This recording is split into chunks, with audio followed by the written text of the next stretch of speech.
Some tales are told, then soon forgotten. But a legend is forever.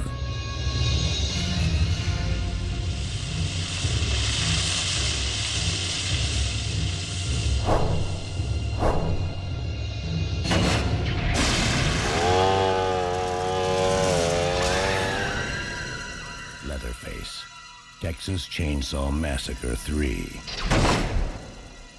Now, from the producers of A Nightmare on Elm Street, the real terror begins November 3rd.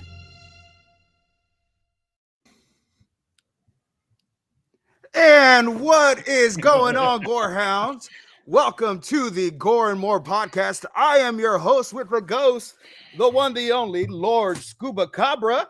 Yeah. But as Big Johnny D says, I do not bring this show in on my own. With me is the lovely Dark Lord of Knowledge himself, Mr. Chad Chrisman. What's up, bitches?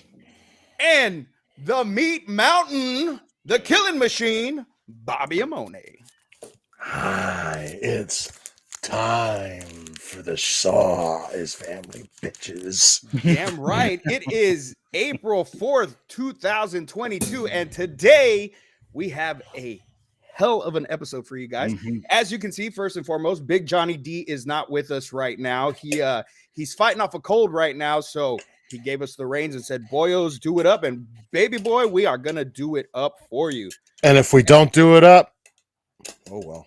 Well, Yeah. you know, let's see, let's see. I know he always comes up with like a really smart thing to call us. You know, he always has the little, you know, line he gives us before he introduces us. And I know I kind of flubbed that up, but let's do the chainsaw wielding Leatherheads. There you go. Chainsaw wielding leatherheads. My boyos right here. So before we start talking about this, you know what time it is, boys, right? It is time for your Slice of Life. Chad Daddy, kick us off. Well, you know, it was just a normal work week for me. You know, the end of the month rush happened, you know, busy here, busy there. This weekend was kind of low key, didn't do much. But unfortunately, yesterday, as I was on a trip to Walmart, my battery light came on my car. I took it to Advanced Auto. They put it on the tester. They couldn't find anything wrong. I drove it, you know, around, came back. The battery light was still on. I took it back, looked at it. So I took the battery cover off and noticed that there is corrosion on the negative battery terminal.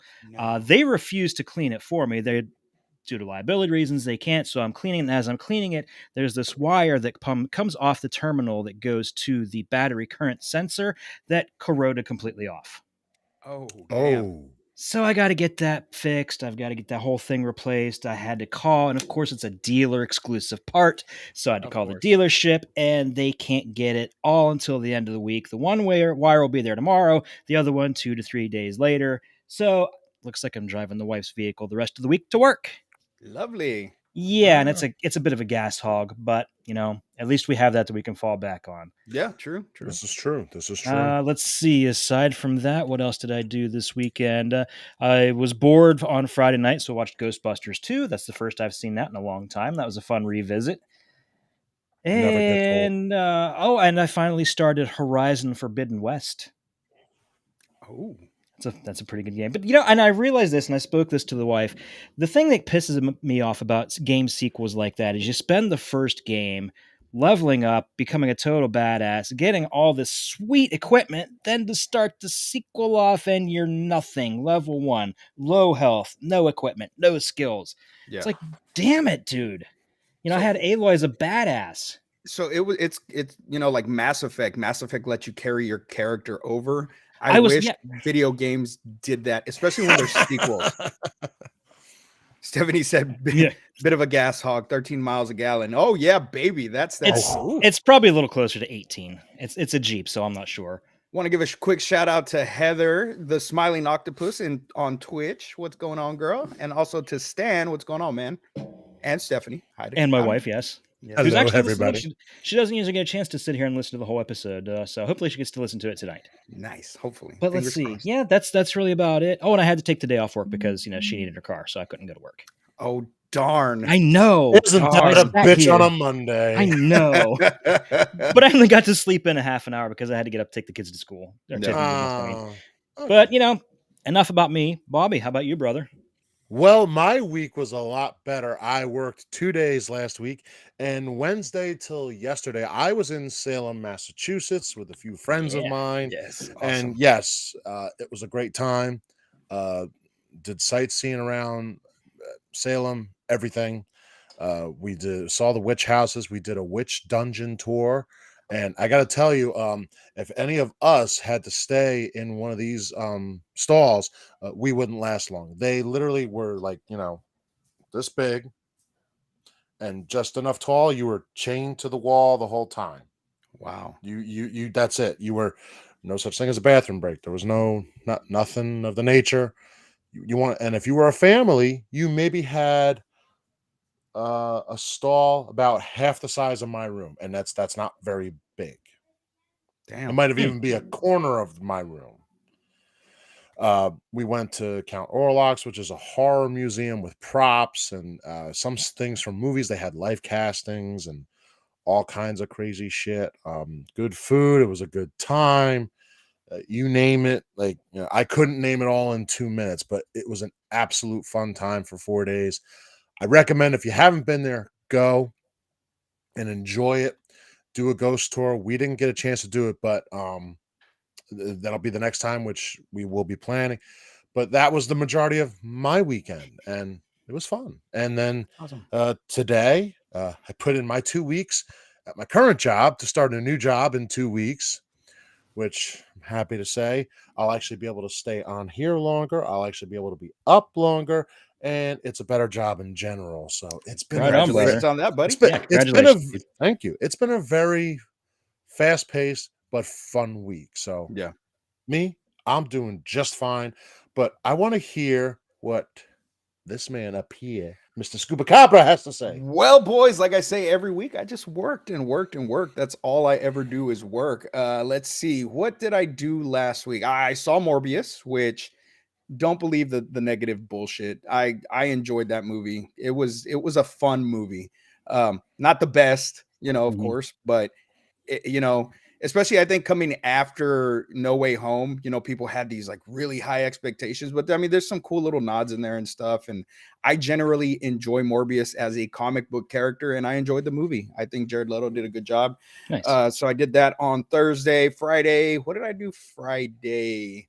Friday, I went to a Middle Eastern restaurant here locally called the Ginger Cafe. I went with my girlfriend and we had dinner. And well, she had dinner. I didn't. I had her. So I misread our text messages to each other. And I thought she said she would see me after I got out of work. But apparently I misread it and she was picking me up before I went to work to go eat. But I ate chicken nuggets instead. Oh. So but I got to see her enjoy her native food, which she had been longing for. Yes, the Ginger Cafe. Yes, that's what it's called. And so I did taste some baba ganoush for the first time. I just took a little taste. It was very Nice. interesting. I'm used to Mexican food. That's what I eat. You know what I mean? That's all I eat is Mexican food. And so she's trying to get me to eat other things, and I'm like, damn, kind of stuck in my ways. So then Saturday I worked. Sunday I hung out with grandma for a little bit. Yeah. Went over there and she made me some enchiladas. So I was like, I'm there. I'm there. Oh, You yeah. you can't beat that old school recipe. And she's 90. She'll be 93 in June. And she's So still cooking. she's That's still what I like cooking. to She's hear. still God moving bless your around on her grandmother. own. God bless Like your grandmother. Say a prayer for that. she is one of the most strongest old ladies I've ever met in my life. That if I would allow her to still drive, she would drive. But I'm like, no, you don't need to drive anymore, grandma. I got you. And then I came home and I did some laundry and I watched the rated version and the unrated version of this movie. And then I watched my work print version of Leatherface and prepared for this podcast. It did the same thing, literally. That the was same pretty exact much thing. it, man. I mean, I went back to work today and just had the day went by really fast today. Like I was telling you boys earlier, the kids were like, "Sir, why are you so mad? Why are you so mad?"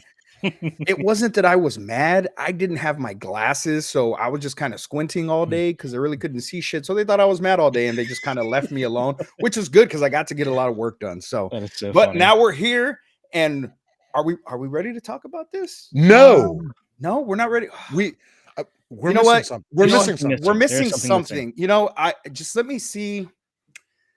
What could we be missing? I mean, I know we're missing Johnny, and we have Brody's video, we have Heather's video. What could we do to make this episode better? I I think feel like I we have should- an idea. there- Yeah. yeah, do? I have it. Yeah, I think, I have one too. is there somebody that we could add to this threesome to make it a foursome?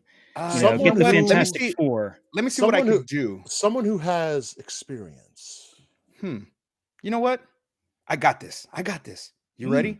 Are Yeah, you ready? let's do this. Let's do I this. said, are you ready? I'm We're ready. ready. Ladies and gentlemen, I would like to introduce to you the man, the myth, the legend, Mick Strawn. Yeah. Now, for Welcome, those Mr. of you- Strawn. Sounds So- like you guys all had like a really interesting weekend.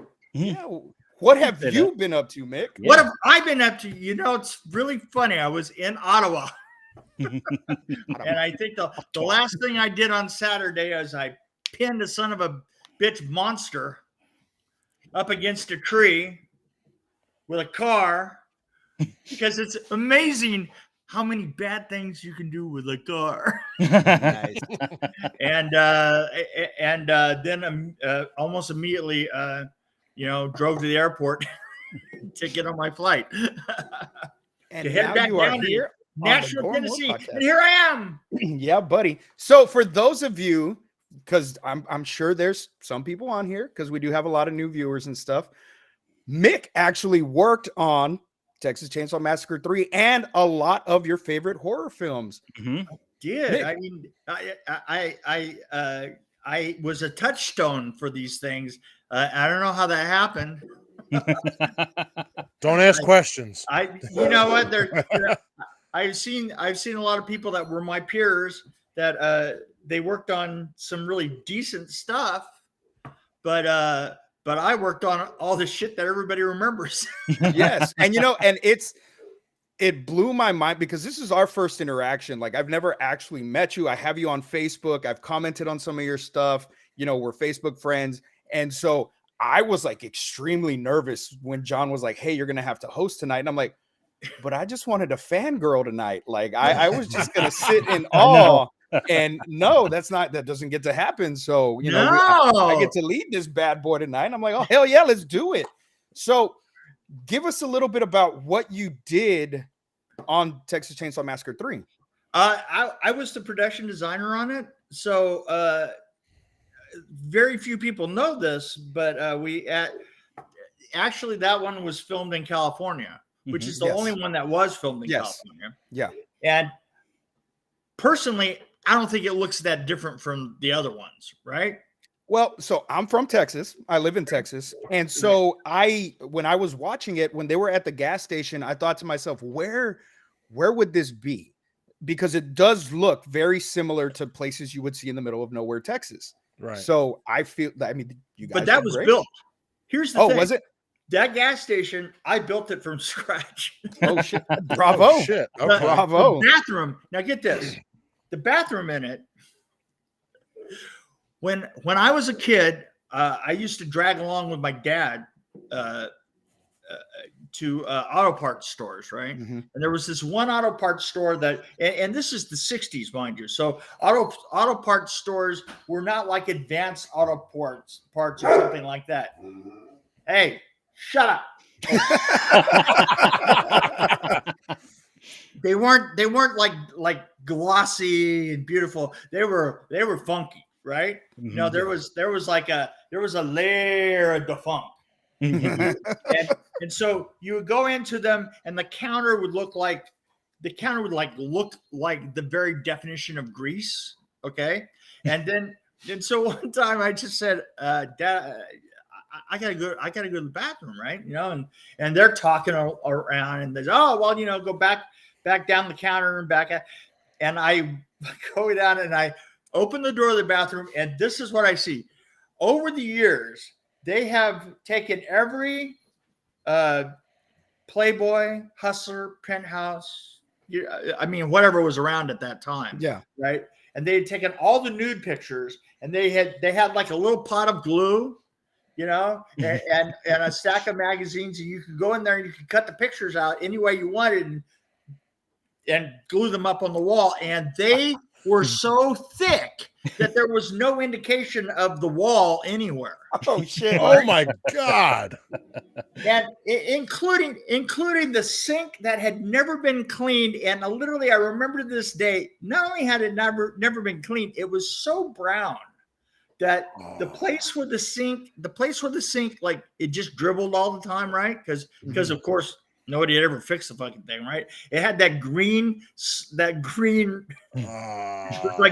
where it slid down in, and the toilets were that way and everything. And there was even that place, you know, that had the hand mark next to the urinal, right? Nice. Yeah. The mechanics for the greasy hands. Yep. There was like a black dot of where you put your hand, right? You know? Yeah. And so when this gas station comes up, I said, well, I have this gas station in mind for this. I know what this thing looks like. And I got to tell you, we poured money and hours and hours and hours, and we didn't even fucking get close. It looked good on camera. It does look, I'd say it really pulled off. It did, but at the same time, I know what it really looked like. And the problem is we just didn't have years to do it. We didn't get anywhere near the level of filth or the level of filth. So as we're watching this last night, because my girlfriend came over and watched it, and I actually, you know, she had seen it before, but I made her watch it again.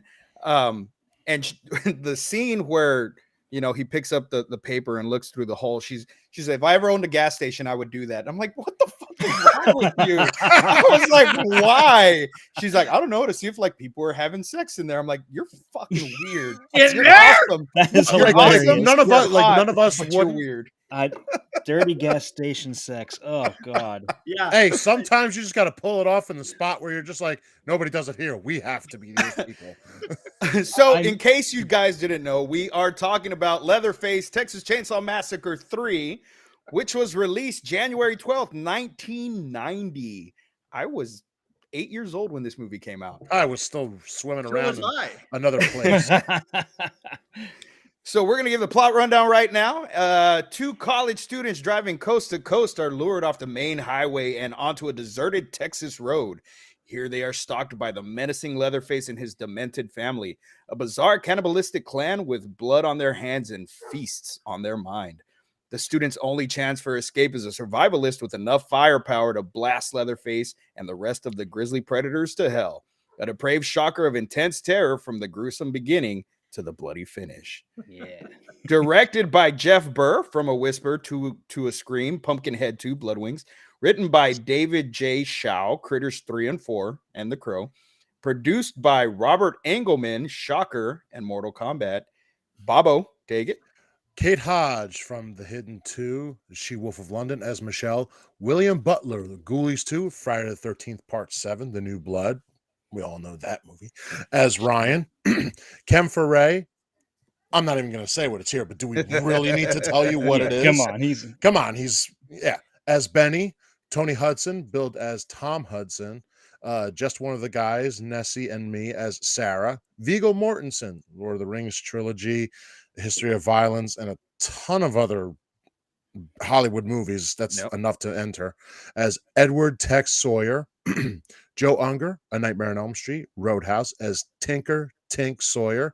R.A. Mihailoff, Pumpkinhead 2, Blood Wings, Hatchet 2 as Leatherface. Mhm. Tom Everett, Air Force One, Triple X as Alfredo Sawyer.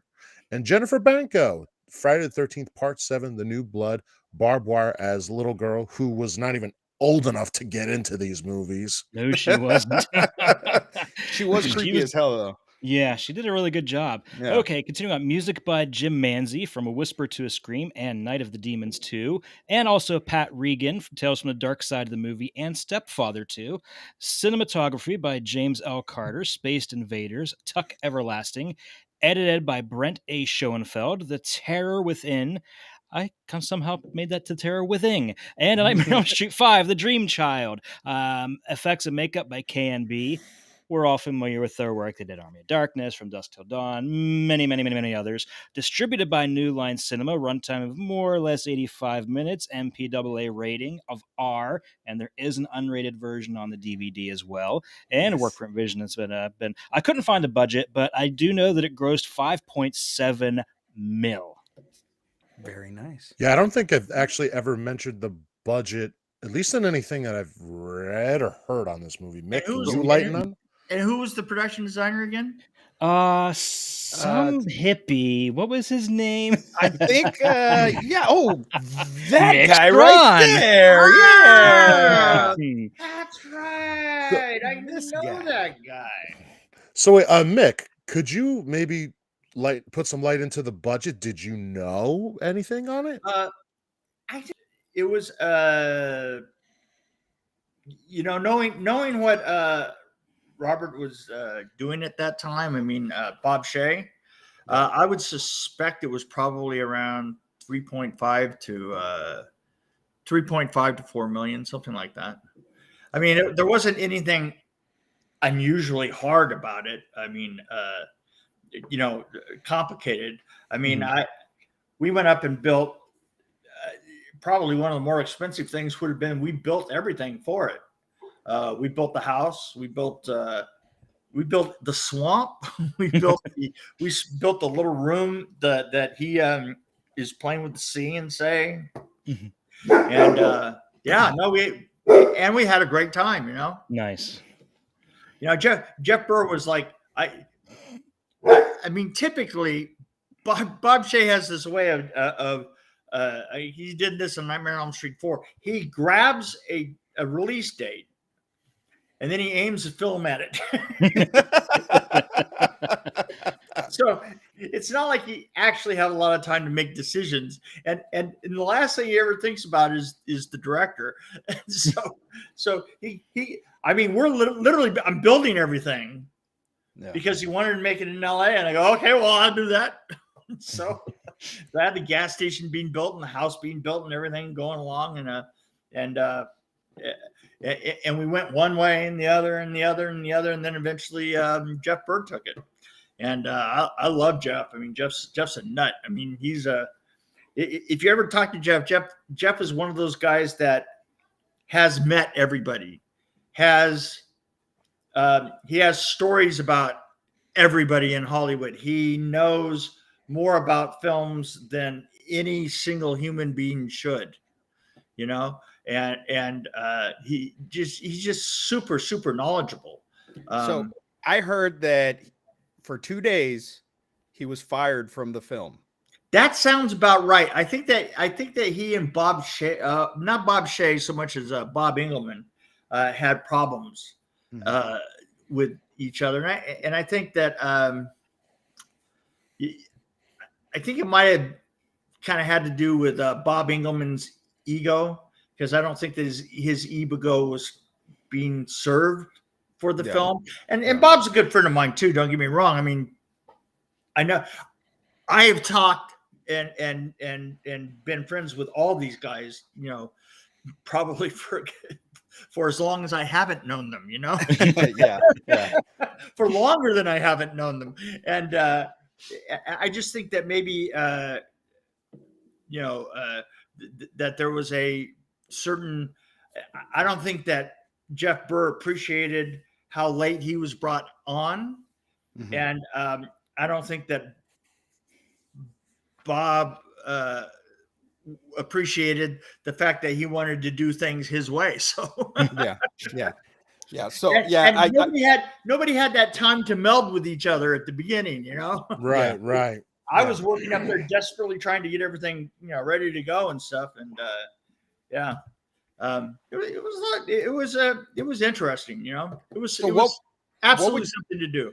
What would you say was your hardest task working on this film? There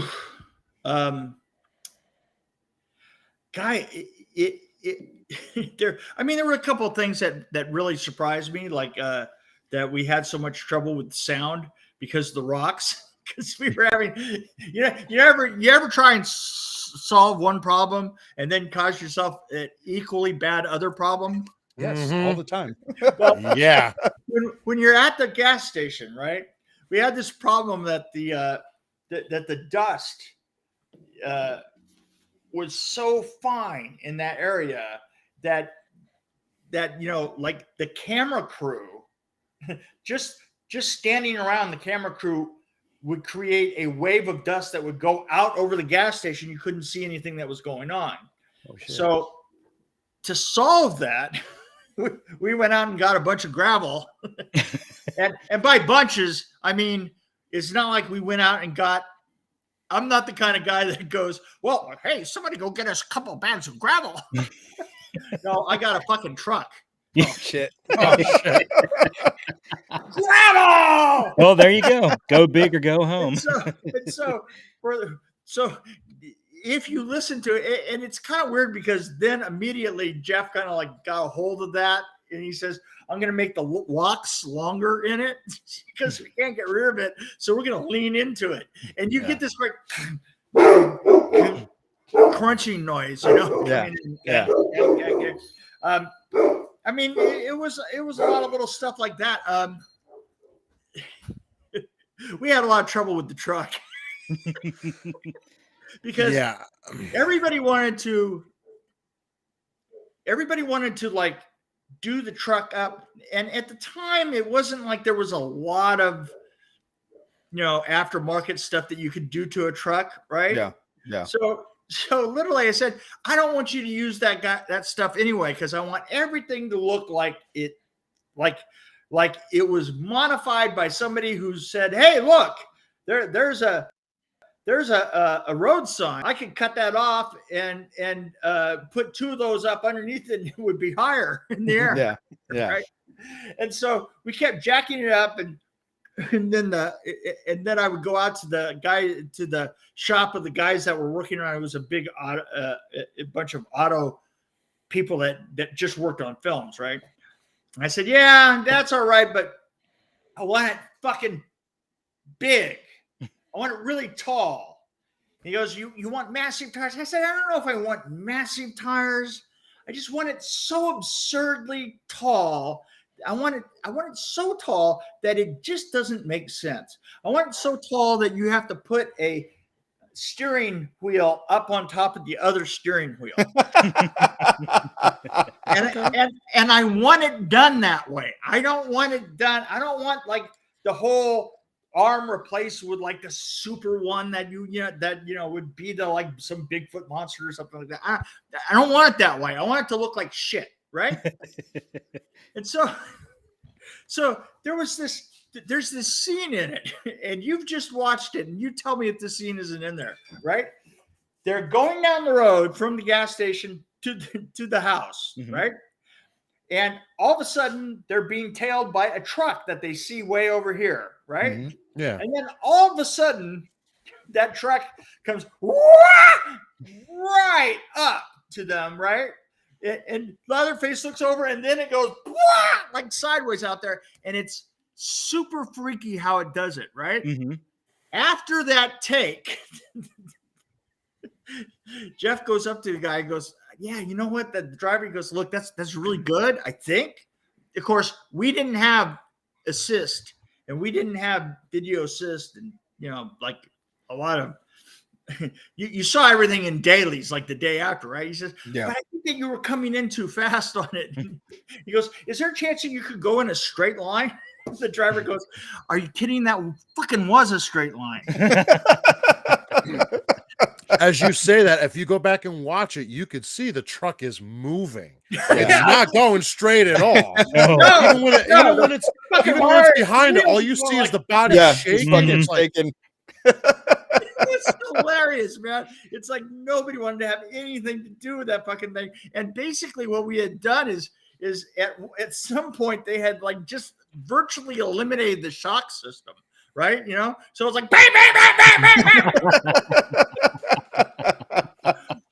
The guys who would get down, they would get out of that truck and they would walk around like John Wayne for about 10 minutes. Oh. Ouch. Ooh. Well, boys, we'll get some more behind the scenes stuff from Mick, but right now, let's generally discuss this film. Absolutely. This is my second favorite Chainsaw film. And I take that with everything I just said. Like, because with Chainsaw 1, yeah, we got the grittiness. You know, nobody saw that before. Mm-hmm. Yeah. Right. I do like part 2. My problem is there isn't the overabundance of humor, but it works, and for me sometimes it doesn't. And then I also felt like Leatherface was too fucking goofy. It was Say that again. It was a clown show. Yeah, and no disrespect to the man who played him, but it's like, if I want a killer, I want a killer who's a killer. You know, there's not too much question. He might question it a little bit, but he knows in his head, like, I have to do this. This is what I want, you know, like, so it just didn't, for me, fit. Then I saw this and I'm like, and then I saw this and I'm like, oh, he's angry. Jeff Burr said in an interview, he was like a rebellious teenager. I'm like, okay, that I could totally understand, because we did, yeah. right. The child goes from, oh, I'm kind of scared, learn. Now I'm pissed off at everybody. And it's like, I hate you, but this girl's interesting, but I still hate you. Yeah. So for me, but I still like it. And we gave him a present. Yes. Yeah. And that, oh man, I would love to have a replica of that right here. Wait a minute. Mantle. They do exist.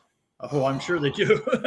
they do, but you got to pay for them though. But yeah, this is my second favorite Chainsaw, with the second one being third. We actually tried, and just as a note, we actually they kept bringing me the saws, and I laid out, and I was laying out with the props guy, and we were trying to base it all on a 2-foot long bar. You know what the bar is, right? Yeah, we were trying it on a 2-foot bar, and the Saw's family, either it was too small to actually hit you in the face, right, on a 2-foot bar, or we could extend the letters and then make them thin and put it across it. But even then, it didn't feel right. You know, so we literally went out and bought the 3-foot bar. In order, literally, it was that long.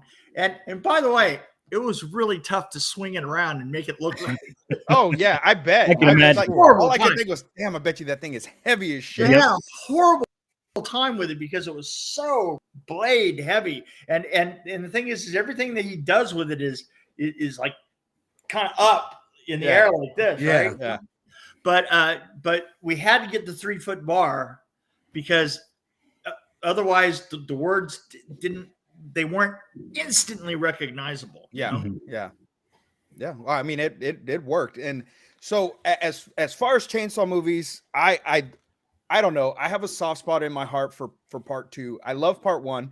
This one is probably one of my favorites as well, because we get that, like Bobby said, we get that aggressive Leatherface again. You know, I like this one better than part 2. I do. And it just, I don't have anything bad to say about this movie. And it's not just because you're on here with us and you worked on the film. I genuinely love this movie. I love the family dynamic. And that's what I always love about these, especially, you know, Texas Chainsaw Massacre films. Right? It is. Yeah, it really yes, is. It is. It literally says there's the Saw's family. Yeah. So that's what kind of I was disappointed about the new one that came out, is we really didn't get that family dynamic that all of the other films had. You know, we at least had, you know, one or two characters that, you know, were there backing Leatherface or, you know, leading him. And we didn't really have that in the new one. So if they ever do make a sequel, I to the new one, I hope we get that family dynamic again with some new characters, because I mean, we know that there's more Sawyers out there. Is there now I have a question for you. Mm-hmm. Has anybody seen the most recent of the Leatherfaces? Yeah. Yeah. Right. Okay. Not Chainsaw Massacre, but the Leatherface, the one that was called Leatherface. Right? No, Yes, no, I where didn't, he- I didn't see the that one. prequel. Yeah. Yeah. What'd you think of that? I had a lot of problems with it. Yeah. I felt like The barn- they the tried to barn explain didn't- way too much. The barn, well, you know, and along with explaining too much, it was like when you went in the barn. And I know that this might sound like a small thing, but the barn, when you went in there, we were really careful about like the things that they made that were like hanging and stuff.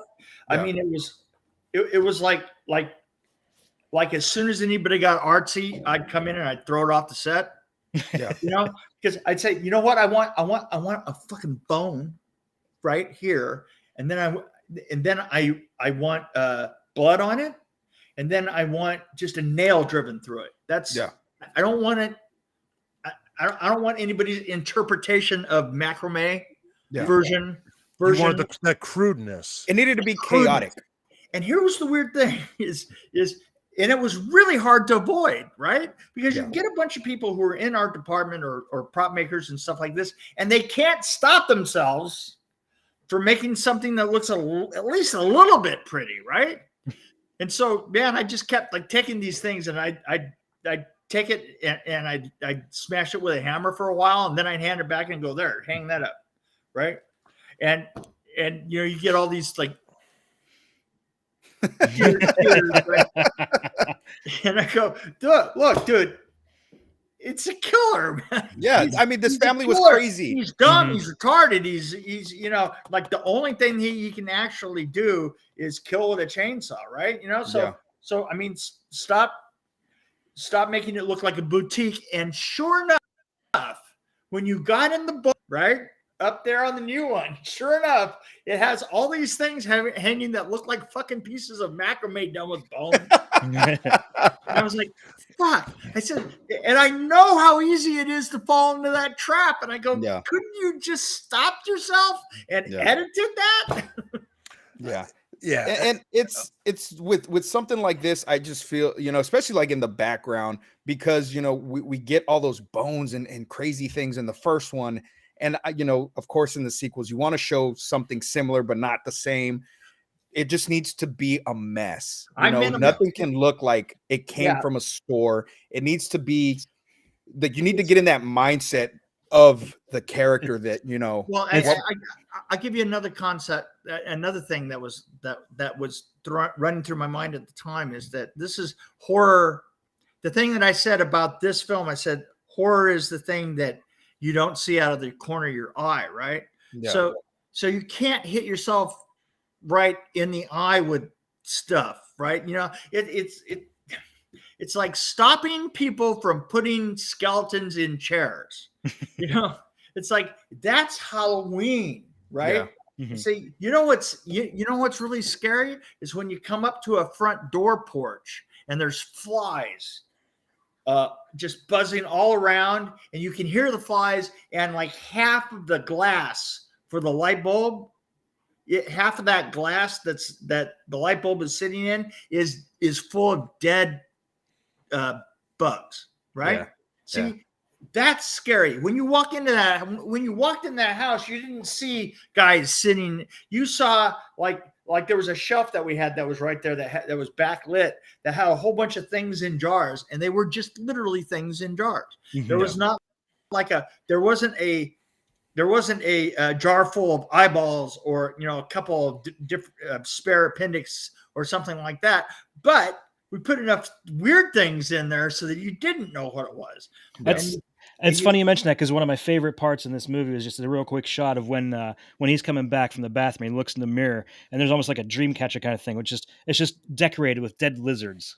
Right. Yeah. Right. Very simple. Exactly. I saw that, like, man, how would I feel if I was just walking out of the bathroom and saw that? Like, that would disturb me. I watch a lot of horror movies. I love horror movies, but something like that would disturb me. But that's the thing though, is that's kind of like the next level of horror, you know, is when you get up to understanding that horror and Halloween are two separate things. Yeah. Right. Oh yes, they have to. Even when you say with the jars and stuff, one scene that always sticks out is when Mama is sitting there and she picks up a jar. Oh yeah, and she starts eating something out of the jar. But the fact that we don't know what it is makes You me don't know go, what it is, right? Yeah. I was So your wondering the whole mind- time. Yep. it's like, what the fuck is she eating? I could imagine her going like this, going, these are fermented eyeballs, and just, Yeah.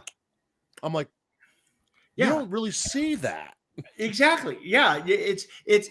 But things are like there are huge clues though, is when you walk through the house and you come around the corner and there's a really dirty commercial kitchen. Yeah. Right. And you go, well, plus Bill Burr hanging upside down with a hammer next to his head. So Chad, what give us your rundown of the flick? What do you Okay, did you so think? this I mean, it's not my favorite. It is up there, and like you, I have a soft spot for 2 as well. But it's kind of hard to pick between 2 and 3 as far as which one is better, that's what makes the Texas Chainsaw franchise so unique. Is every movie is so completely different from the one that came before. Because you have the original, which has this almost grindhouse documentary feel. The second one's a dark comedy. This is the first one that's like a straight up slasher flick. Yeah. Right. The one after The Next Generation, I don't even know what to classify that is. It is all over the place. That's And the then art house version. I will go with that. That is the art house version of this, because there's no gore. There's no gore. And everything looks like it belongs where it should be. Yeah. And it shouldn't look like it goes there. And speaking of gore, I have to say I'm surprised because I completely forgot. It's been a really long time since I've seen this, but all the kills happen off screen. Off screen, I know. It cuts away. You see gore, but you don't see the actual kills. That's now that was a fight with the MPAA at the time, though. And because we filmed everything. Mm-hmm. Yeah.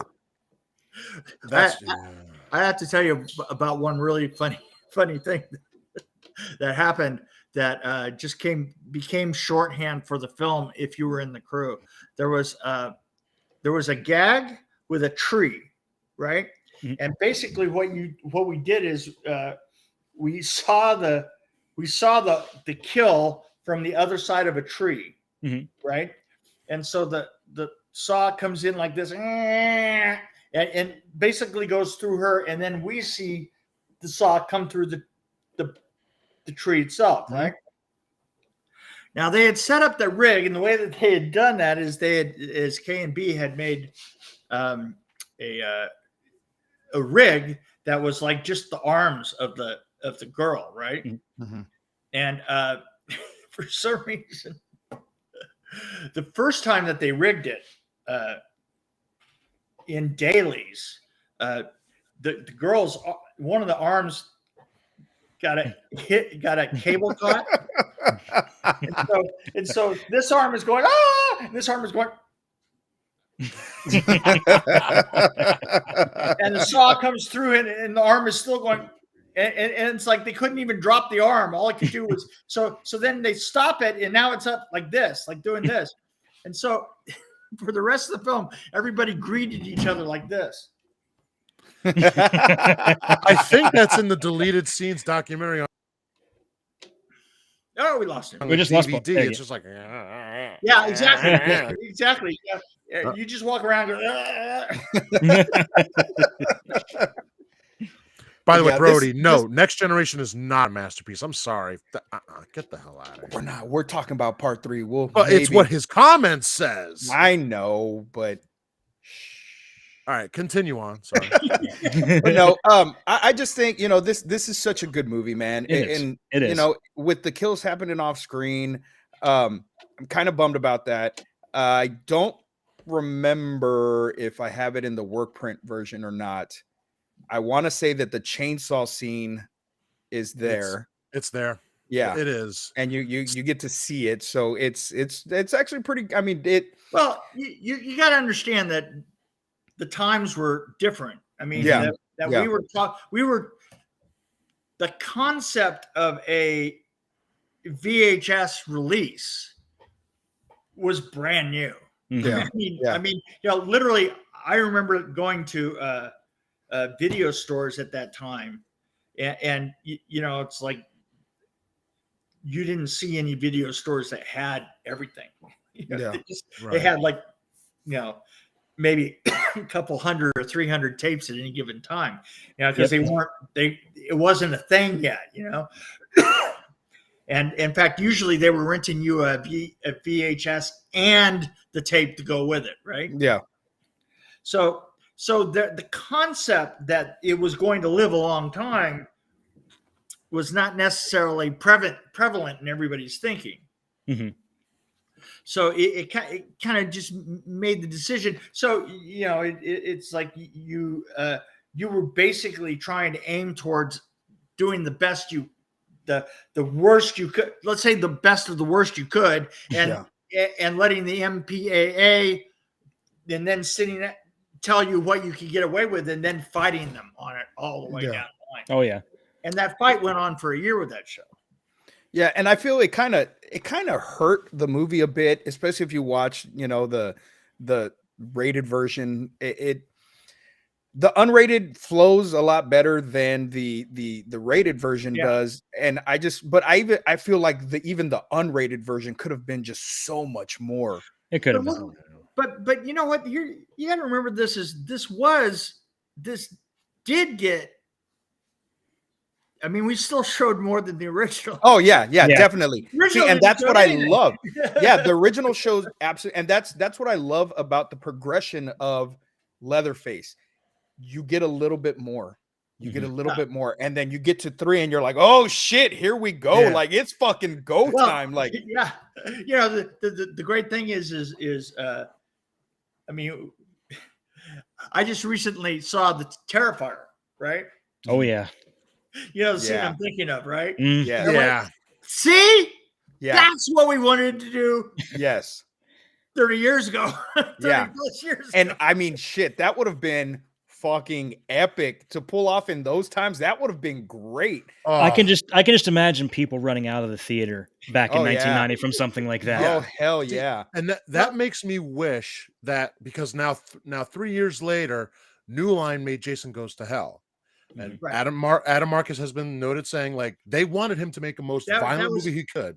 By the way, that's Adam Marcus's version of The Hidden.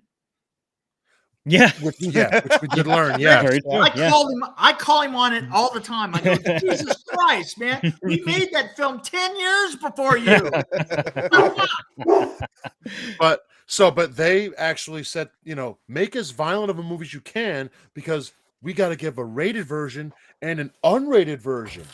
Yeah. So it makes me wish that 3 years earlier, it's like, hey, why don't you guys go for broke here? And then, but that's what I'm saying is we didn't know that an unrated version would have anywhere to go. Right. Right. Yeah. Right. I mean, it's like it wasn't until it's funny. You put your finger on it right there.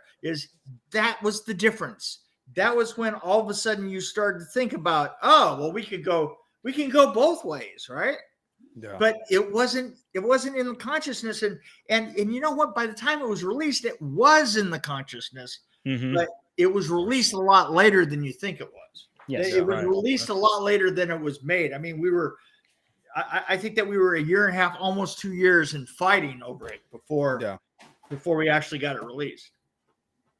I think that in the end, Bob Shea wound up releasing a couple of other things, including his own awful film at that time. And did I say Bob Shea is a friend of mine?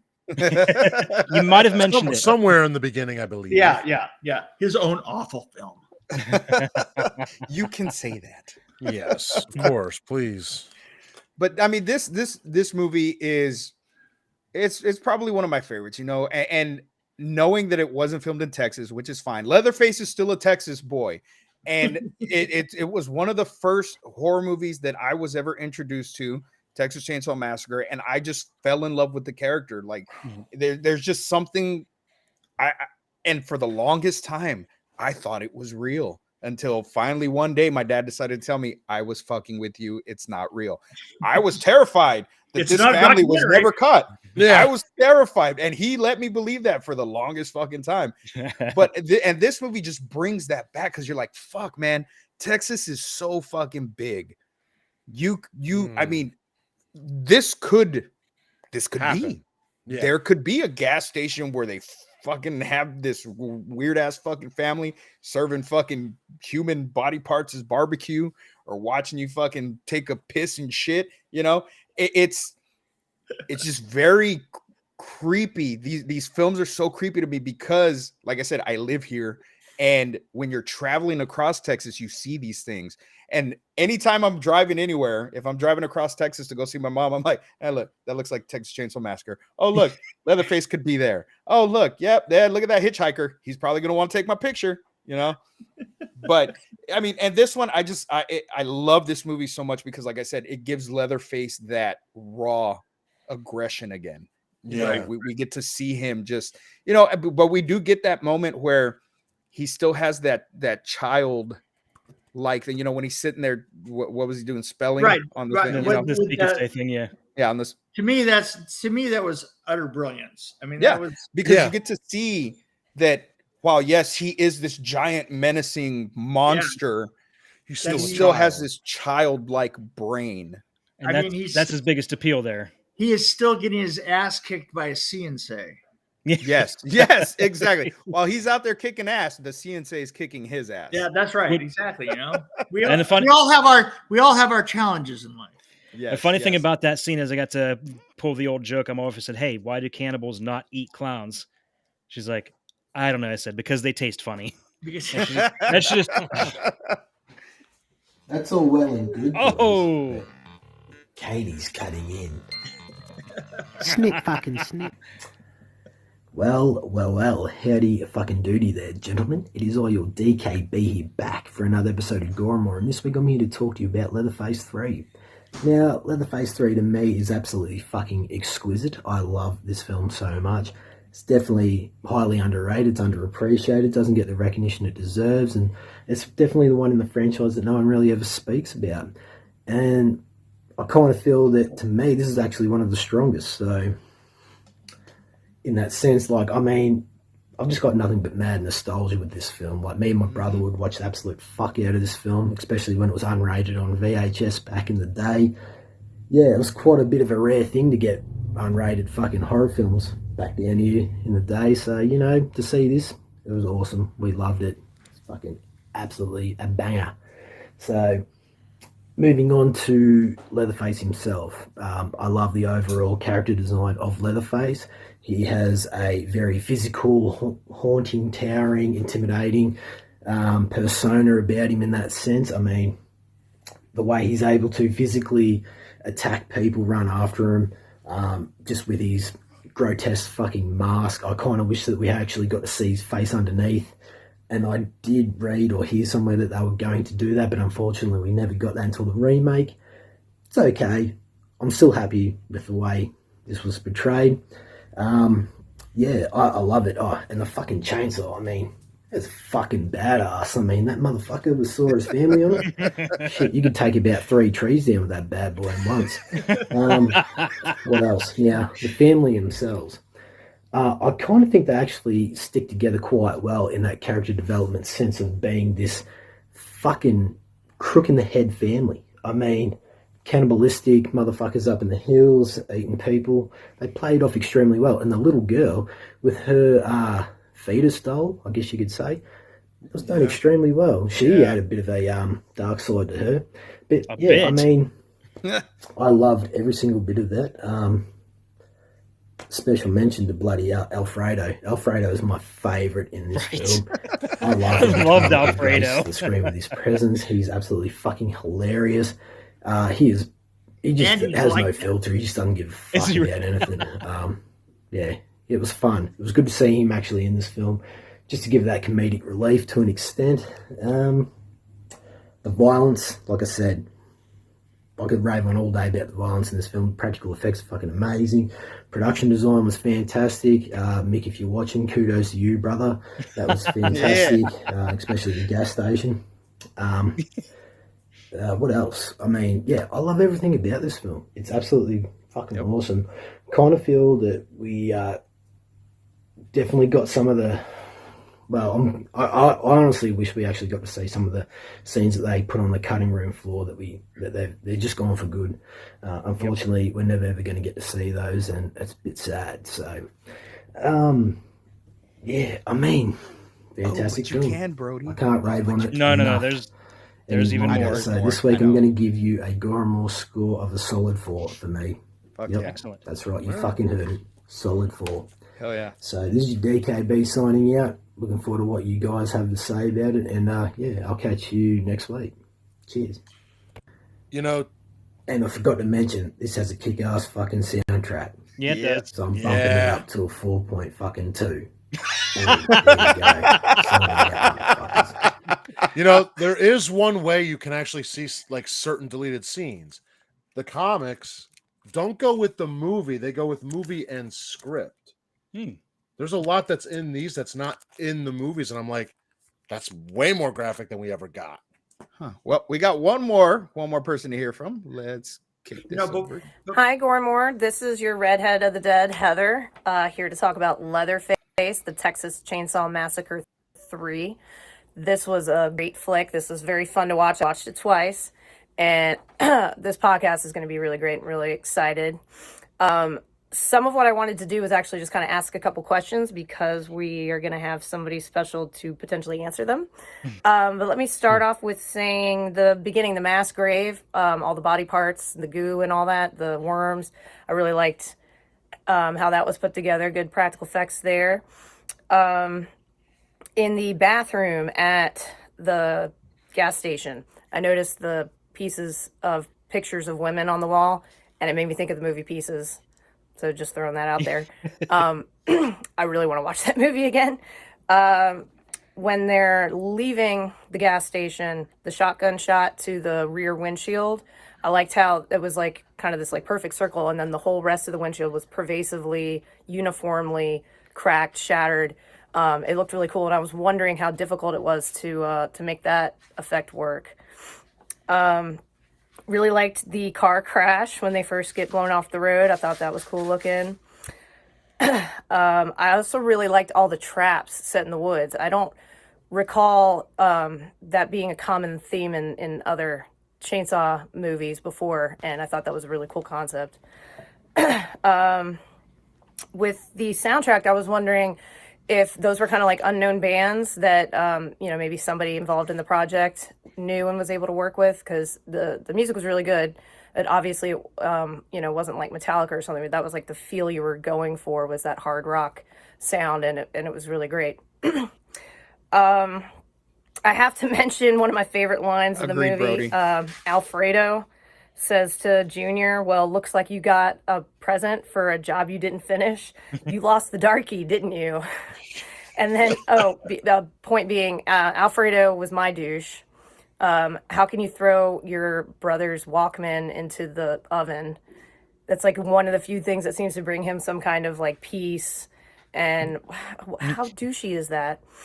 Alfredo was the Tinker, favorite character. I love what they wrote for him in this script. Oh my God, it was just constantly hilarious and disturbing. And he was just great. I loved that character. Back to when they were leaving the gas station. I really liked that moment of Leatherface when he pulls the lid of the trunk off and he's standing there in the road, and then he like slams it down.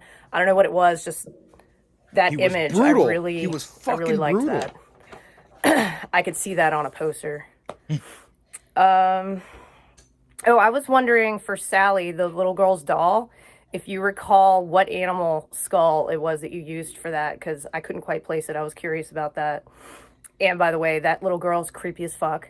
And I think that's pretty much it. I know I got to keep these videos semi-short. Oh, one last thing. Tex. At one point, I noticed his fingernails were painted.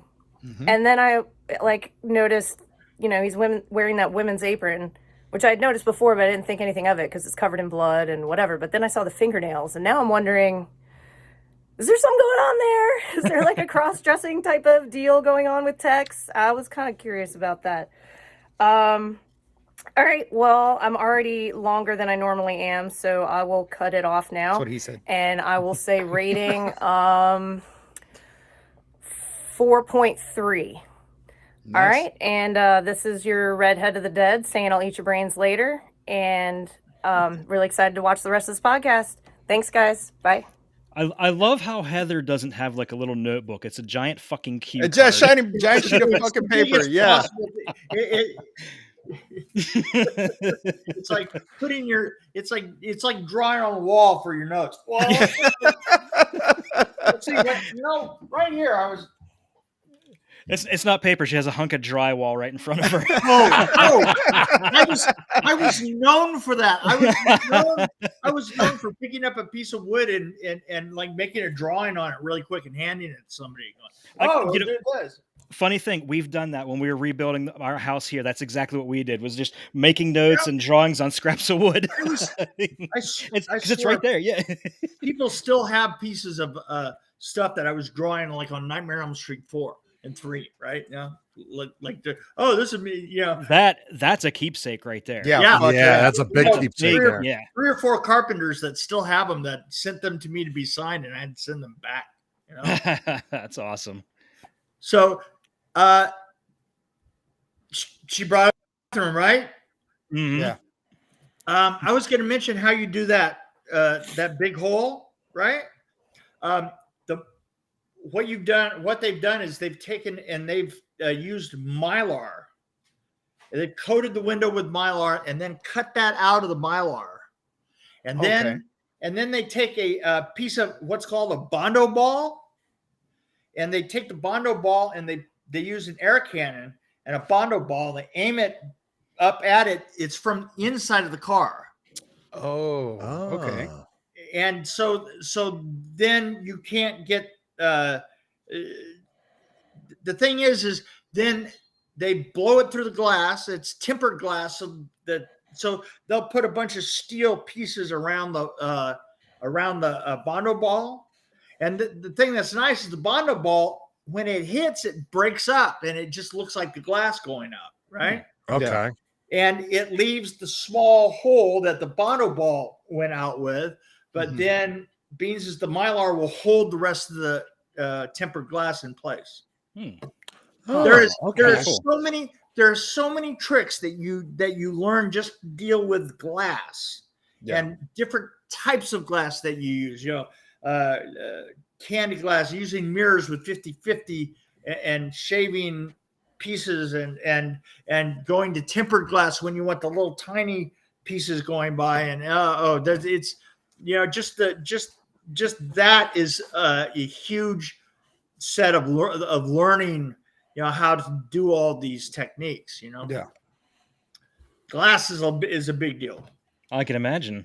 It's tricky. Well, I know we have the man on here, but I know, Chad, you do have some behind the scenes stuff. So if you want to read them, and then if Mick wants to interject and add a little bit more, let's do that, baby. Okay, I got to find some of the stuff that we haven't already touched on, which isn't easy. The film trailer was done before they even had a director and before production started. The film trailer was done a year and a half before the film. Wow. And that's a year and a half before the film started. That was actually done while I was working on Freddy's Nightmares with Tobe Hooper. He did the first episode. Yes, he did the first Freddy's episode. Nightmares. And I did it with him. That show so nice. Tobe Hooper was amazingly weird person. He did give us some damn good films, though. Yes. Yeah. No. But everybody really appreciates my imitation of Tobe Hooper.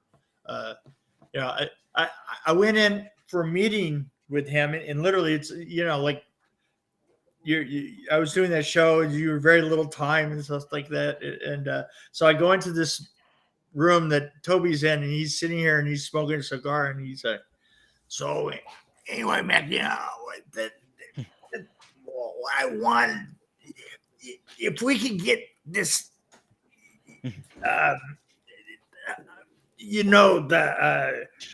Like this, 25 fucking minutes straight. I just sat there with the most confused look on my face. All I was just trying to do was just go, I tried to follow it for a while, but I'm only human. And then I just tuned it out and just sat there and was just kind of like going, Yeah. I had a watch back then, see? And that was, I swear to God, that was the longest meeting we had about the whole film. Every time he'd come up to me, he'd go, yeah. Oh my God. No idea what the fuck this is. Oh my God, that's so funny. And he didn't look well either. So it was like,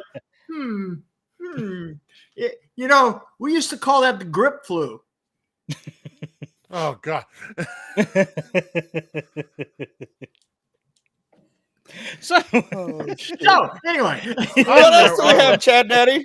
So Caroline Williams reprises her role as Stretch from Texas Chainsaw Massacre 2 in a cameo as a news reporter. Director Jeff Burr said he imagined Stretch becoming a reporter following the trauma she experienced in the second film in an attempt to hunt down Leatherface. Yep, you just see her walking by real quick. Mm-hmm. Yeah, that's it. Yep. Now, but I still think that's cool that it ties it in. Now, did she originally have more of a role, or was it always just that little? No, she had no role at all. So it was just that blink and you miss it kind of walk by. Gotcha. Yeah. No, it's that was a gimme. That was I know the director. Oh, nice. Never would have guessed. Never would have guessed. Tom Savini was offered the job of directing this film at some point. Who? Tom Savini. Everybody in town was. Yes. Absolutely everybody. And as the time got closer and closer and closer, there was a guy, his name Jonathan. I can't think of his last name, but he was one of those guys that kept coming around in the rotation, right? Mm-hmm. So it was like, and I knew him, and basically they literally kind of like went through the entire list of everybody that had done Freddy's Nightmares, right? Because that was an up and comer group in general. And so, they went through that whole thing, and then they started talking about Stepfather 2. We're gonna get the guy that did Stepfather 2, and okay. So Brody has a question, and I love Jeff, and Jeff and I,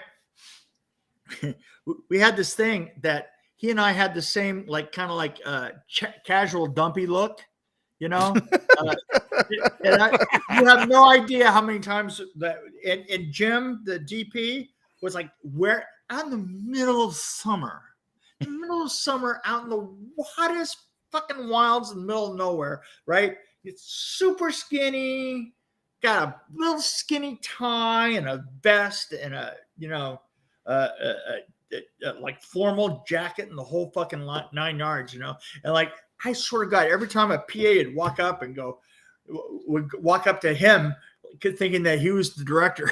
Oh my God. And we both me and Jeff would just stand there and go, oh God. Hey, he's the director. So Brody wants to know if you saw any concept art for Leatherface, and if you did, can you describe it to us? I have to tell you the story about this. So here's my K&B story. So K&B wants me to come down and give a final okay on the face. Now, in reality, K&B was really, really, really busy at the time working on let's put it this way. I drove up and I couldn't park in their parking lot of their offices because there were buffalo everywhere. So I go in the office and there are buffalo. There are buffalo in the hallways. There's a buffalo in the bathroom. There's a fucking buffalo everywhere. There's a group of buffalo in the workshop. There's buffalo absolutely everywhere. And sitting wedged between a couple of buffalo is a guy working on this mask, right? And what he has is he has kind of a fully molded thing. and I looked at it and I just hated it. I mean, they had lips for the lips, you know, they had like a pair of lips for the lips, and you know, and like kind of eyelids and everything like that, and it was very molded. And so I said, hand me a pair of scissors, and I cut it all off. I cut the whole thing apart, and then I said, there, now sew that back together with the biggest, funkiest shit you can, and then call me back. Holy shit. Okay. And that's why this one has the gaping holes instead of like any kind of refinement. So, but I like it. Looks more crude. It looks like something he literally put together himself. Yeah, something that he actually sewed together as opposed to just a whole face. That's what I wanted. I wanted it, and it works. Hang. You know what I wanted it? I wanted it to almost look like, you know, people threw pieces of meat on him. Well, I mean, and like I said, that's basically what it would have been. Yeah. Which is really great, because I don't know if anybody here has ever seen Thanksgiving. Oh my God! Yes. Fuck yes! God damn it! Yes. I swear to God, to me, I swear, I immediately got a flashback when the turkey was at the front door and he's wearing the skin of the. I was like, oh fuck, they are like totally mimicking us. That is so fucking cool. And I've talked to the director before, you know, he's a really cool guy. And he was like, yeah, he says that's literally what we were trying to do, is we were trying to imitate that look. And I go, there you go, work. Yeah, hell yeah. What else we got, Chad Eddie? Let's see. Really, a lot of this stuff, you know, Mick has already mentioned. We've already talked about. You know, there was originally supposed to be an unmasking scene, but they pitched that out.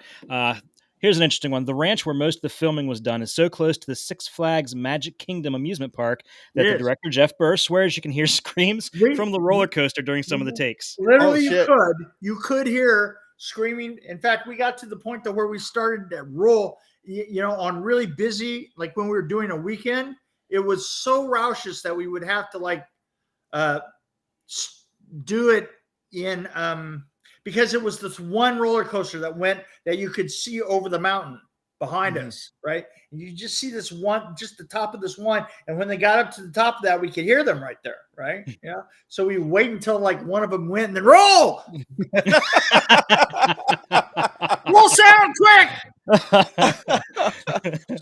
Well, that sure didn't give you much time then. Yeah, well, you know. I got a question for Mr. Mick. So in the comments back here, everybody was talking about the trailer, and I know that or at least one of my heard, so I think this is a fact. For the trailer, they said Kane Hodder was playing Leatherface, but it said that Kane never did the trailer. So do you happen to know who did Leatherface in that trailer? I don't know. Nobody knows. I mean, I've talked to Kane about it. I know that he wasn't there. Okay. I know it wasn't R.A. You know, it's funny is like I just recently, just about maybe it was 3 or 4 years ago, there was a full moon tattoo con here in Nashville, and I just gotten here, right? And I get invited over there, and I do it. As I walked into the building, I hear this lunatic call from all the way across the building. God damn it, Mick Strawn! It's been 30 motherfucking years. And it was R.A. over in the floor, waiting for me to walk in the door. Oh my! And then awesome. He's the nicest guy. He really is. Oh, he's always cool to me. And then one more question on that subject. Sure. How much was Kane Leatherface in the movie? Because everybody's always debated this too. I know that whenever he was doing a stunt thing, it was Kane, because R.A. wasn't a member of the stunt guild, right? Okay. So he could have done a minor stunt, but I don't think that he wanted to.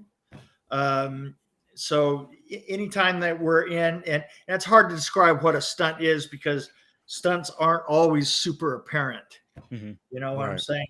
I mean, if they're done right, they're not apparent at all. yeah, definitely. Fair enough. But it was cool. It was cool how they got that. They actually got that face off though in Hatchet. When R.A. and and Kane actually finally got that, like, yeah, because that was really cool. Fucking. So, You got anything else, Chad Daddy? Yeah, this was the final movie to be given an X certificate by the MPAA before the rating was replaced with NC-17. Oh. Yes, and that's exactly why it took a year and a half to get rid of that. And editing frame, and you know what you would do is you would just edit it. They would say, "Well, we need you to take this and this and this and this out," so you'd take out a frame. See if that would work. Sometimes it does the trick, though. Well, the thing is sometimes they wouldn't send the same guy over, so so you could get away with it. Yeah. Hell yeah. Anything else, Chad? I'm looking, like I said, there's still most of this, and Brody mentioned this in the comments. Yes, Peter Jackson was also one of the first choices for director. Right. But like Mick said, everybody had the. Yeah, everybody could have directed this. Anybody. Toby Hooper was actually originally going to be involved. He submitted a treatment to New Line, but bowed out of the project due to scheduling conflicts concerning his film Spontaneous Combustion. Yeah. Okay. Right on. I'm kind of interested to see what his treatment would have been like. Yeah. Yeah.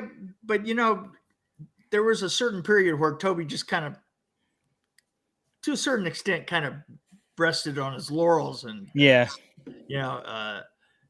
mean, remember Poltergeist was right around this a little bit earlier, but around this time, and there were a lot of stories about him just being utterly worthless on that. Yeah. I'm not going to say that he was utterly worthless. I don't want to say that. But he was very hard to communicate with, man. Yeah, we've all heard the rumors. We've all been, we've all widely believed that Spielberg directed more of Poltergeist than Toby did.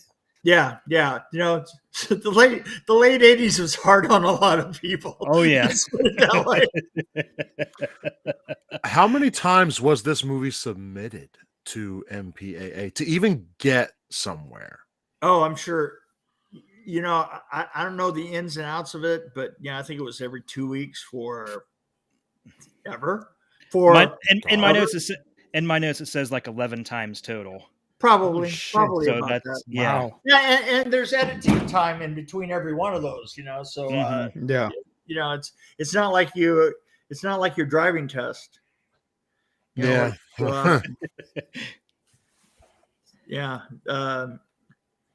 It was like I say, it was a lot of fun. It was interesting.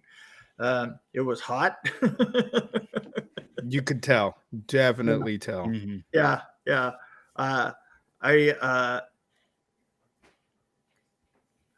I to this day I don't know why I picked that color for the car. mint green. I think I just wanted to fuck with everybody, I really like the color though. That's a sad thing. I just wanted to cut. You know what I literally did? I sat there and went, okay, I'm going to paint this car because the car color was like, that burgundy color, and I didn't want that. And I thought I'm just going to go for a color that I'd never seen before. And then I realized that I actually somehow or other hit the same color that the Cadillac was in the Hidden. It's like, how did I fucking do that? I mean, it subconsciously came up and hit me in the back of the head, right? Oh, what are you gonna do, right? Yeah. Oh God. All right. So, we got anything else, or is that about it? That's about it. I think we've hit the nail on the head as far as behind the scenes stuff. Mick here has been an absolute gem to have. It's a great to wealth have of the knowledge. source. It's so great to have the source. Like fucking great. Well, all right, let's get to our questions, my boys. What format was this watched on? What's up? What was that before? What was all this before? That was our behind the scenes. Yeah, that was behind the scenes and general discussion. And then general discussion and then questions for Mick. This is questions about how we watched the film. Mm-hmm. So, what format did you boys watch this on? I got the Blu-ray DVDs. Old school DVD. Old school DVDs right here. I saw it in a screen room. Mick was wins. there. Mick wins. That's fair. That's fair. And I was there. He was there. Mick I wins. was there. I watched it with my eyes. Live. I made it with my. He could safely say, "I made it with my hands." You made it with your hands. I also want to say I love Mick's ability to recall everything about this because Yes. I have trouble remembering what I did last week. Yeah, exactly. Yeah, like during our slice of life, I'm like, what the fuck did we do? And then at the end of the show, I'm like, oh fuck, I just remembered I did something. I have a weird way with recall. I cannot remember, what I had for breakfast, but I remember everything according to the project, right? Yeah. And I still remember everything according to the project. And part of it was because things change fast when you're a production designer. And if you ever sit down and if you start making a list of everything that you have to do, that's all you're going to do for the whole film is make a list of everything you have to do. Yeah. So you just have to commit it and build the film in your head. And when you do build the film in your head, then you have a tendency to remember it pretty much forever. Yeah. Okay. So one more question from Brody before we move on. One more Mick question. Brody says, how many blunts did you smoke with Viggo Mortensen, Mick? Well, this is really interesting is Viggo, at the time, Viggo and Kate and Bill all lived in the same apartment complex. Oh, shit. No. And what they would do is they would drive down in Bill's, Bill had like a little Nissan, and they would drive back down in the Nissan, and they were always talking about what it was like to stop at a 7-Eleven on the way in to get coffee, right? Because at the end of the day, they were all just, blood. I mean, particularly Kate. I mean, you got to think about Kate's role in this. Is she was like black with blood from head to toe, right? And they would always walk in, and they would laugh about. I've talked to them since many times, about going to 7-Eleven and how much nobody would react to them. Because it's Hollywood. Yeah. There's two things going on here. Either they're a bunch of actors, or they're trouble and you don't want to talk to them. Either way, you just don't want to deal with them. Yeah. Right. Yeah. Okay. Yep. That's fair. Yeah. Okay, so moving on, douche of the film. Oh God. I'm gonna go Tex, with Fredo. Tex. I'm going with Tex. The douche of the film? Yeah. On screen, not behind the scenes, on screen. I was about to say, I was gonna say he's either gonna say two people he mentioned already. Or someone You else. could see the gears grinding. He had something. Sorry about that. No, it's Tex. Tex was that guy, Yeah. I think I got to agree with that. Yeah. Because he lured them in. He did. Yeah, he did. He did his job very well at that also, Favorite kill? Oh, the girl to the tree getting the saw. Yeah. Yeah, the girl through the tree. Yeah. Yeah, I'm gonna Yeah, that one. Yeah. Agreed. Chad, same? Yeah, agreed. All right. Best scene. Okay, after he kills the girl to the tree, you see Leatherface's feet and them just kind of moving forward like he's stalking them. I love that scene because the music that goes with it is so friggin' dark. Like, yeah. I have an odd favorite scene. All right. Alfredo dropping the bodies off in the water, right? Yes. And he walks in and he's dragging. I love that, just the way he's muttering to himself, muttering to himself, singing and to himself. the look at the. I mean, we built that swamp, right? Yeah. We had to keep chasing snakes out of it, but we built this little swamp, and it was cement. I mean, we had a gunite and the whole thing, and then we put this great Texas moss all over the place. The weird thing about Texas is, and I didn't learn this until later, but I kept looking at pictures of moss, right? I mean, because that's that's what we do is we look at pictures and I got to make it look like Texas. And it always looked like the moss just fucking was thrown into the trees, right? Yeah. Yeah. And here's the weird ass thing about it. I went through Texas about 10 years ago. and the first thing I did was I looked at a tree that had the fucking moss in it, and I thought, it looks like they fucking just throw it in there. There is no logic. There is no logic to it whatsoever. And then now I live in the South, and I see that moss everywhere, and I just keep asking myself this, why is that there? Why is there just a fucking strand of that? And strands just through this fucking tree, and there's no logic. It's not like they're tied into the roots or they're tied into the leaves. It's fucking there. It's like God just throws that shit around. That's exactly what it's. Sorry, that's specifically a production designer's nightmare right there. We got to know why, and there is no why to it at all. But I just love him muttering, and there's just something about it to me that just kind of lands the film, you know. Yeah. I mean, you get to really see the crazy, you know, especially when he like kisses the severed head. Like, yeah. Right. I'm gonna go with when Leatherface just rips the fucking trunk off of that fucking car, because you get to see how fucking powerful this dude is. He's got that strength. I'm not gonna say the word, but he's got that R word strength, and he just fucking rips that trunk off, and you're like, oh shit! Like, holy, you know shit. what? It makes me question: how'd you get your fucking fingers in that? Yeah, well. We'll never know, but it happened. I don't know and if I want to. But if he's going to scene. finger something, never mind. Continue forward. Poor stretch in part two. I think that I got to pick for my favorite scene is the introduction of Ken Foree's character and his interaction with those two, and he's helping them. Just because it gave my favorite line of the whole movie of when he's telling him, you know, what happened, and he said, "There's two dudes. There's a bunch of guys chasing us. And he has a chainsaw." And he said, "You saw what now?"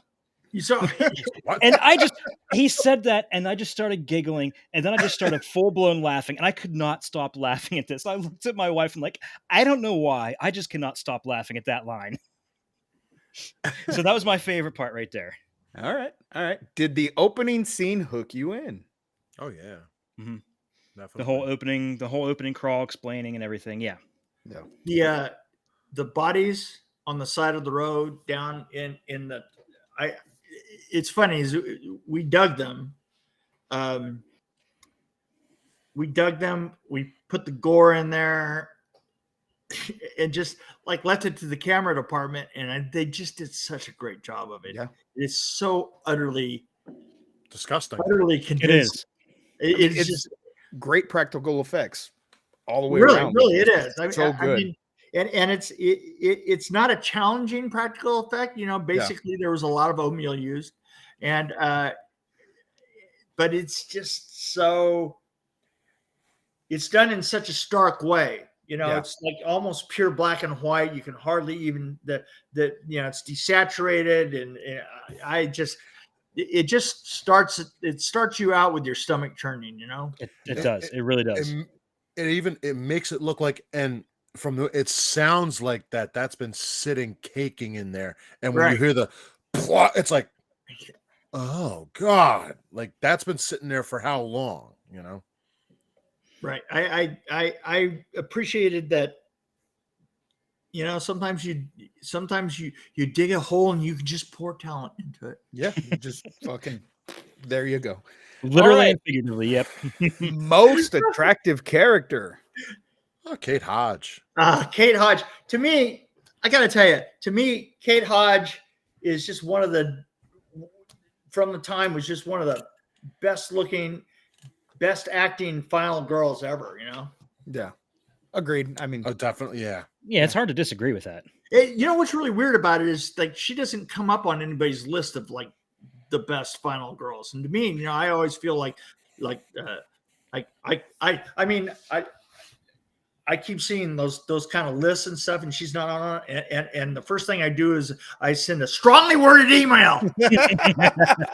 and probably the sad part about that is probably only because the film just didn't do good. Yeah. But and that's unfortunate because she's probably one of the few that fought back, had to deal with a lot of shit. And she was So and we're she's- watching it last night, right? And my girlfriend goes, when she's pulling her hands off, she goes, "Oh my God, she just unJesused herself." I was like, It's a reverse Jesus. Oh, I was like, I Reverse can't with you. Jesus. I can't with you. Oh. No, So did I the thought, score? I Oh, thought go ahead. I thought she was incredible through the Yeah, whole she was thing. good. Yeah, Yeah. I definitely. mean, I thought Yeah. I like Bill too, but Bill had a kind of a, he had a very Bill, Yeah. he looked like he does in every role. He's the ineffectual one that gets killed quickly. Yeah. Okay, But Kate boys. was something special. She was. Did the Agreed. score? Did it set the mood? Yes, it Okay, did. I'm going with this because Oh, I have. No, I'm Mick, sorry. go ahead, Mick. No, Let Mick. me give you something quick. Mhm. There is a tie-in to this to other New Line Cinema films, and I think that if you understand it, you will understand some. There's a cat by the name of Kevin Benson, and Kevin Benson was one of the first music supervisors to come in and say, no, we're not going to do fake rock. We're not going to do fake shit. We're going to bring real rock musicians that are current. And he did it on Nightmare on Elm Street 3, The Hidden, 4, this weird little film that he started out on called Quiet Cool. A lot of all of a sudden, New Line Cinema became known to have like the great music, right? Yeah. And it was because of this one guy, Kevin Benson, that just pulled all that together. And so, if you really enjoyed the music to it, and you think it was way a cut above everybody else, it's his fault. Yeah. He did a damn good job. Yes, he did. And even not even just talking about the songs, Jim Manzi, I have his soundtrack on CD. You can only find it a handful of places. I feel it's one of the best horror movie soundtracks, along with it's a soundtrack, but it's a soundtrack that uses sound like the original Chainsaw. Yeah. Yeah. So like he's got a good mix of the kind of stuff, and then you hear the clicking stuff. That like easily one of the best horror movie soundtracks. And yes, with the thrash metal and everything, that part of the soundtrack is wonderful. Mhm. Wrath, Laz Rocket, you could go down the list. They all are great bands. Yeah, yeah. And he was the first one that brought that because before that, even John Carpenter noticed how bad the music was that the studios would bring out, because they would bring out their generic bands and their generic rock and roll and this and that. And so he got pissed off and went in and did it himself, right? And he did that on The Mouth of Madness. He did. I mean, he was the first one that started doing that, because he was going to let them fuck with music. And then you started to get, then Kevin Benson came in, and then it started to become a thing by the time you get into the mid 90s. I want my little star with the little da da da da. The more you know. That'd be fucking great if we had that. Yeah. Oh, that would We got to find a way to get that on there. We'll have to get it on there somehow. All right, boys. Best song. Leatherface. Laz Rocket. I love that song. That's on a frequent rotation on my iPod. And the funny thing is, okay, so the year this came out, I was a freshman. No, the year after, I was a freshman in high school, and every year the freshmen would have a trip to Washington, D.C. And while we're at Washington, D.C., we go to this huge mall and everybody else is buying. And what do I buy? I buy the frickin' soundtrack to Leatherface on cassette tape and listen to it so many times on that trip. I still have it. It's in my garage. Unfortunately, my musical taste would always run to a Grateful Dead. And so, Yeah. and Nothing so, wrong with Grateful Dead. so I would go, I really like Sacramento Expo in 1974. Only the bootlegs. See what I'm saying? Just the bootleg stuff. Yeah. Just bootlegs. In fact, I have a great story about every show that I would do. we would go out and we would buy a VW van and we would drive that van to every show. If there was a tour on the West Coast, we would every weekend we would be at that. That's great. Watching the Dead, right? And so we saw them in.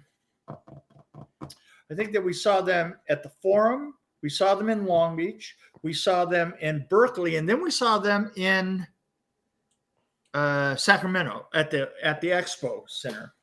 And we saw them on Sunday. We were driving back down to set. The van broke down, which it did constantly. It was kind of part of the whole charm of it, right? Yeah. And I was really good at fixing it. So I go out and I fix it and we get it and we drive. Now, here's the thing. Sunday,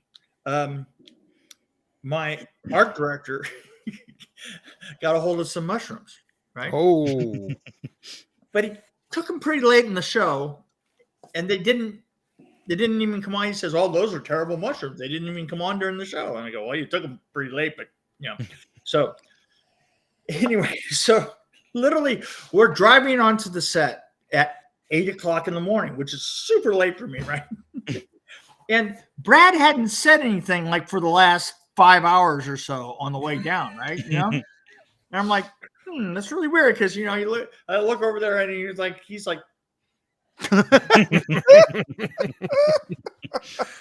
scenery going by like this, and I'm like, I wonder what that's all about, right? So we pull up onto the set. Everybody, we get out of the van, you know, the director's standing there, the GP's right next to him. It's like, "Good morning. Hey, good morning. Good morning. How's it going? How's it going? How's it going?" And Brad is standing here like this, and everybody turns to Brad because it's his turn to say good morning. Brad doesn't say anything. He just kind of looks straight ahead. And then all of a sudden he does this. He looks up and he goes,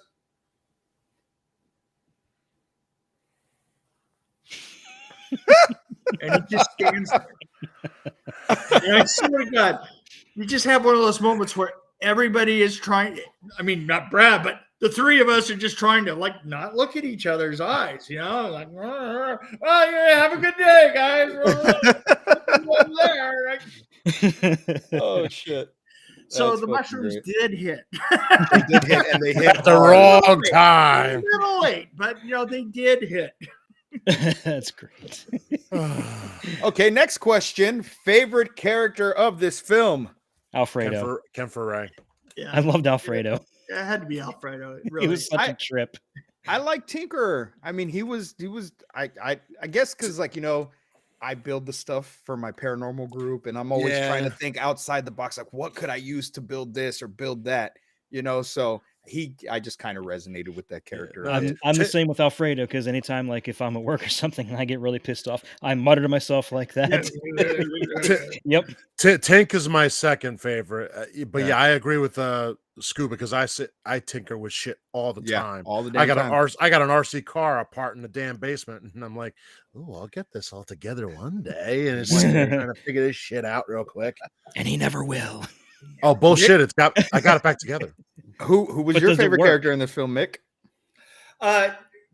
Alfredo. It's got to be. Okay. All right. Cool. I mean, he's just so fucking weird. You know? Was it scary? Yes. Yes. Well, I mean, yeah. I'm gonna say yes because the girlfriend did jump while watching it.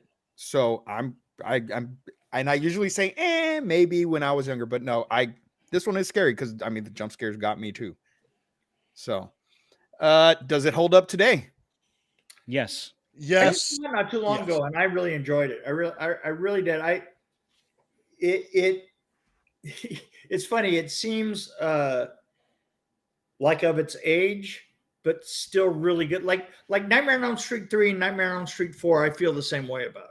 You know, they are what they were, but they're excellent examples of a more primary feel, you know.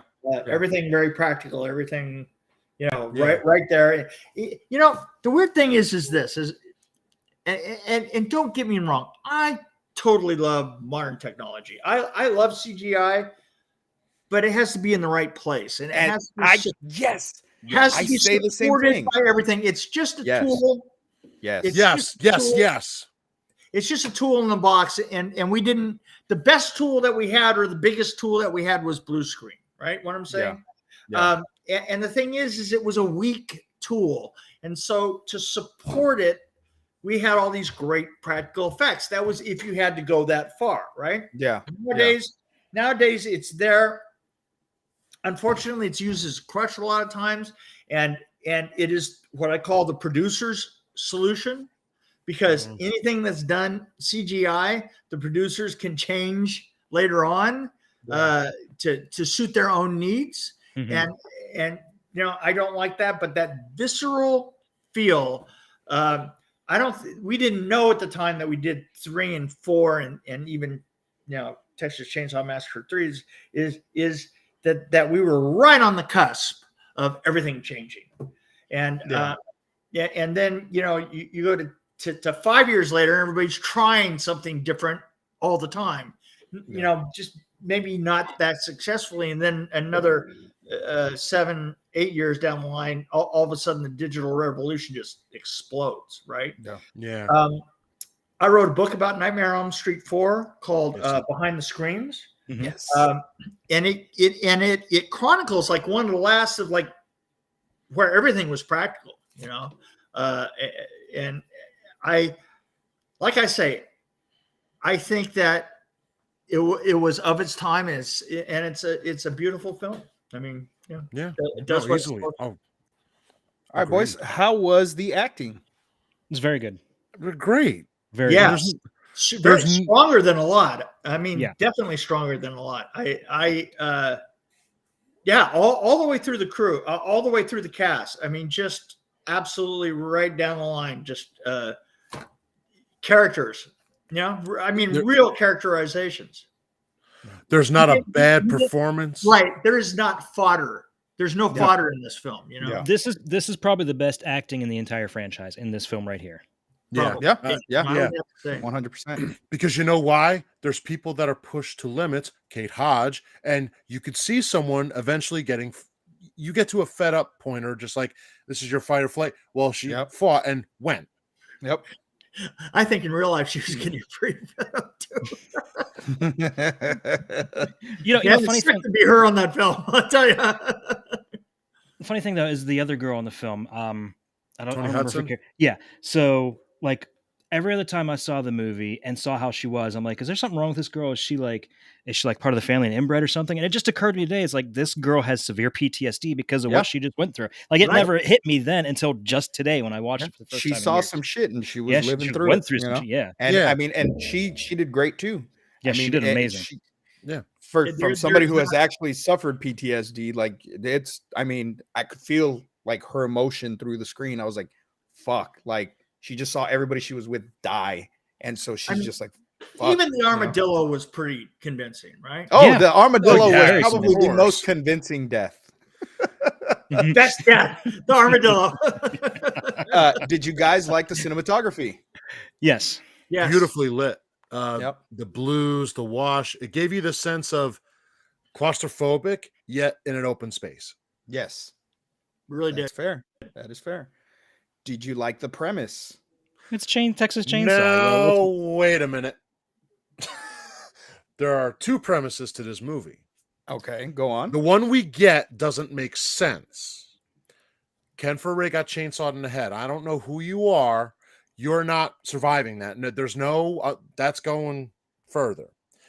The original ending, I like because Tink came back, or not Tink, Viggo Mortensen came back burnt charred.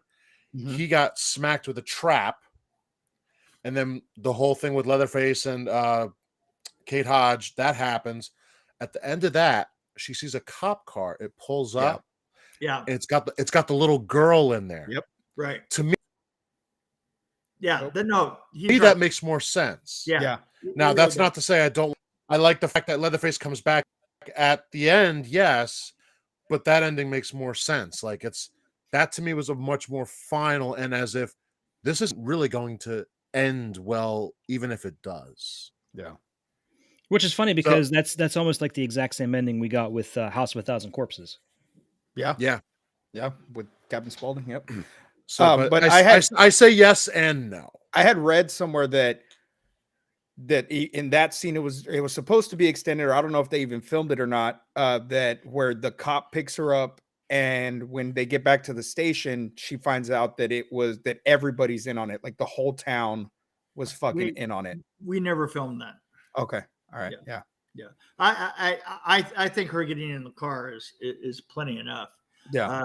I was the one that helped with a very small unit film the other ending under protest. So there you go. Yeah. All right, boys. We are on to our 4 R's: recycle. Okay, before that, Brody asked, "Is that Leatherface's daughter? Is the blonde girl his daughter?" I got the impression that it was because of what Mama says that Junior makes pretty babies. Yeah. That's above my pay grade. That's a fair answer. Sorry, there are things that are above my pay grade. We'll just say yes then. Yes, it was. In my mind, it was. So there you go. Or it's how, she could have been a baby that, they killed the parents and just Mama wanted to keep the baby, and that or it's one of Tank or Tex's daughters. Maybe. Who knows? But all right, recycle, rewind, remake, or reboot. Rewind all day, every day. Oh yes. Rewind. Yeah, rewind. All right, now here comes the big part. Let's rate this out of 5. Chad Daddy. I'm gonna give it 4 1/4. I think that's a very fair score. It's a very fun movie. I really enjoy it.